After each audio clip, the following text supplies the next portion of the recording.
Hoje é quinta-feira, é dia de adoração.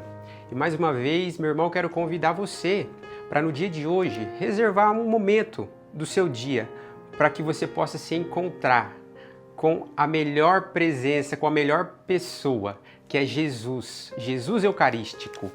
E São João Crisóstomo nos diz o seguinte: a Eucaristia dá-nos uma grande inclinação para a virtude, uma grande paz e torna mais fácil o caminho para a santificação. Então, hoje é o dia que nós somos convidados a crescer na virtude, a crescer nessa graça. De que maneira? Buscando, adorando a Jesus no Santíssimo Sacramento.